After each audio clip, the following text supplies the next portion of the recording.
And we're joined by Peter Truch, running for council, a Kelowna resident. I saw that you actually had some serious concerns about the city not always being forthcoming with information when development proposals come forward. And you used to work for the city, and you would know about that. I do, and unfortunately, it just seems to be getting worse in the last decade that I haven't been at the city now. There's been multiple examples, multiple files that I've tried to raise attention on over the last year and a half. The latest one was with respect to fire staffing levels. I mean, council is not getting in the information, and I personally believe, based on my own experience in terms of trying to request that information, that senior city staff are withholding it both from the public and from council. And you were saying before that even members of council aren't getting key information about what's coming forward at their next meeting until they get their council package just a couple of days before the meeting, and they should get that information earlier? Well, I believe so. I mean, that's a very simple fix. Like, you know, council is a very tough job.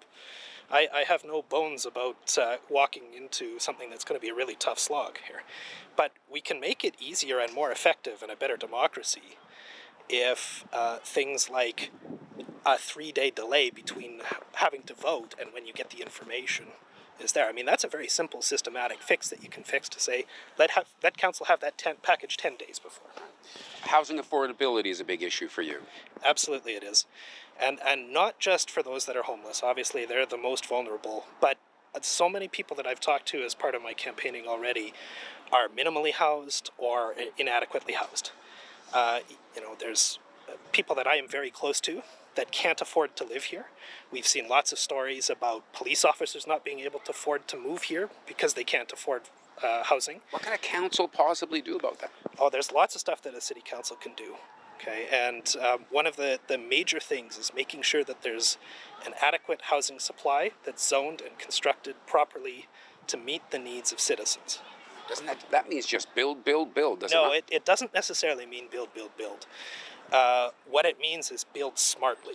There's something that people have referred to as the missing middle that offers a whole raft of options that aren't 46-story towers or 32-story towers and aren't single-family homes that can help Kelowna develop smarter and more effectively and actually work on improving all sorts of things based on transportation and all of the infrastructure that goes into supporting them. You seem almost more critical of staff at City Hall than the members of council, but by running it, you're sending the message that you think you can do better on council. I do believe that. I mean, I've listened to one of your interviews with one of the incumbent councillors, and even they admitted in the interview that they had not received information despite asking it multiple times. That needs to be called out and brought into public attention. It shouldn't be done in a council campaign video after a member of the public has been brought up for the last year and a half that, hey, there's some serious problems going on here. It looks like most of the current council will probably be running again. There's not a whole lot of avenues for outsiders to crack onto council. What are you going to do to try to succeed? Well, do you have a big campaign fund? Or? I don't have a huge campaign fund. I do have some funds, and of course, all you viewers there, if you've got the opportunity to support either with your time or money, I would certainly appreciate that. I think that it's really about getting the message out there to people that we can do better.